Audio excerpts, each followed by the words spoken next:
কলকাতাবাসী যখন দুর্গাপূজার প্রস্তুতিতে ব্যস্ত, ঠিক তখনই নিজের বিয়ে নিয়ে ব্যস্ত এই বাঙালি অভিনেত্রী। এই অক্টোবরেই গাঁটছড়া বাঁধতে চলেছেন রূপসা চট্টোপাধ্যায়। তিনি গলায় মালা দিয়েছেন সায়নদীপ সরকারের। মহালয়ার পরদিন ৩ অক্টোবরে হবে শুভ কাজ।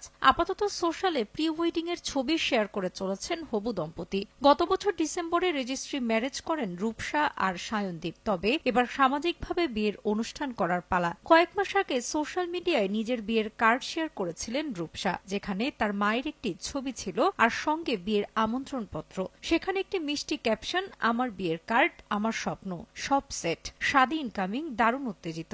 বেশ কিছুদিন ধরে সায়নদীপ সরকারের সঙ্গে সম্পর্কে আছেন রূপসা। দম্পতি সোশ্যাল মিডিয়াতেও বেশ খুল্লামখুল্লা দিতেন প্রেমের ছবি। একবার মিডিয়াকে রূপসা জানিয়েছিলেন কমন ফ্রেন্ডের মাধ্যমে একে অপরের সঙ্গে আলাপ হয়েছিল রূপসা আর সায়নদীপের। তারপর সেখান থেকে বন্ধুত্ব আর প্রেম।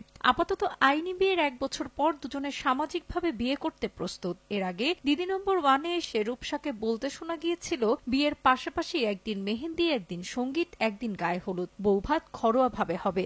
বর্তমানে জোকায় থাকেন রূপসা নিজের মা বাবার সঙ্গে, আর শ্বশুরবাড়ি হবে সালকিয়াতে। বিয়ের পর শাটলককের মতো এখানে ওখানে করার প্ল্যানই রয়েছে। তারপর মাঝামাঝি কোথাও ফ্ল্যাট কিনে নেবেন। আপাতত জমিয়ে খাচ্ছেন আইবুড়ো ভাত। সেই ছবিও জমিয়ে চলছে সোশ্যাল মিডিয়াতে শেয়ার। আপাতত বিয়ে অবধি নতুন কোনো কাজও নিচ্ছেন না হাতে। 14 ফেব্রুয়ারি প্রেম দিবসের দিনই আইনি বিয়ে সারেন তারা। এঙ্গেজমেন্টের দিন সাদা গাউনে সেজেছিলেন। গঙ্গার ধারে এক হোটেলে বসেছিল তাদের এঙ্গেজমেন্ট পার্টি।